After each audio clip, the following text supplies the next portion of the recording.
Hello everyone, welcome to a new mini blog. Kali পুজোর দিন একদম সন্ধেবেলায় মানে ওই 6টা নাগাদ আমি সব মোমবাতিগুলো ধরানোর চেষ্টা করছিলাম বলছি, কারণ আমাদের এখানে গাছপালার জন্য এত হাওয়া দিচ্ছিল যে মোমবাতি ধরাতে গেলে মোমবাতির শিখা পুরো নাচানাচি করছে, এমন অবস্থা। মানে আমার মোমবাতি তো ধরেই নি, মানে ওই আমি বেশি টাইমও দিতে পারছি না, কারণ আমাকে আবার বেরোতে হবে, ঠাকুর দেখতে যাব। তাই কোনো রকমেই জ্বালিয়েছি, পুরো জ্বলেনি মোমবাতি। পরের দিন সব মোমবাতিগুলোকে গোটা গোটা অবস্থায় আমি উদ্ধার করেছি। তো এখানে দেখো আমি রেডি হয়ে গেছি, রেডি হয়ে বেরিয়ে পড়েছিলাম। তো যাওয়ার পথেই দেখছি একটা কালী ঠাকুরকে এখনও গাড়ি করে নিয়ে যাচ্ছে।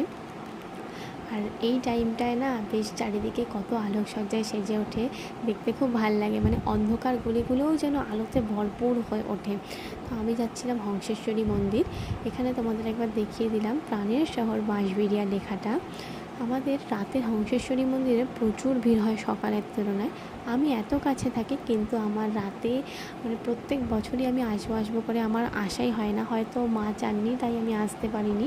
এই বছর মা হংসেশ্বরী চেয়েছেন যে আমি রাত্রিবেলায় মাকে একবার দর্শন করি, তাই হয়তো আমি পেরেছি। কারণ প্রত্যেকবার সময়ের অভাবে বা যে কোনো কারণেই হোক আমার যাওয়া হয় না। এই বছর যেতে পেরে আমার সত্যি খুব ভাল লাগছে।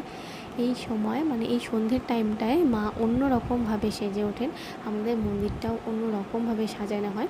তোমাদেরকে এখান থেকে একবার মায়ের গর্ভগৃহটা দেখাচ্ছি। সামনে এতটা ভিড়, বেশিক্ষণ দাঁড়াতেই দিচ্ছে না, জাস্ট মানে একটুখানি টাইম। জয় মা হংসেশ্বরী মা। তো এখানে বাইরে এসে সবাই ধূপ ধুনো দেখাচ্ছে। তো আমি এখান থেকে চলে গেছিলাম আমাদের পাশের বাড়ির একটা পুজোতে। সেখানে যখন গেছি দেখলাম সন্ধ্যা আরতি হচ্ছে, তাই ওখানে বেশ কিছুটা টাইম দাঁড়িয়েছিলাম।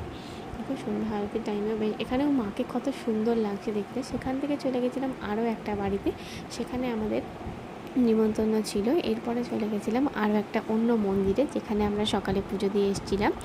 তো সেখানে পুজোর প্রসাদ নিতে গেছিলাম আর মায়ের ভোগ নিতে গেছিলাম।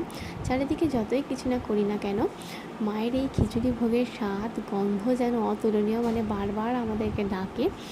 তো এই খিচুড়ি ভোগ নিয়ে আমরা বাড়ি চলে এসেছিলাম। আজকের ভিডিওটা এইটুকুই, দেখা হচ্ছে নেক্সট ভিডিওতে।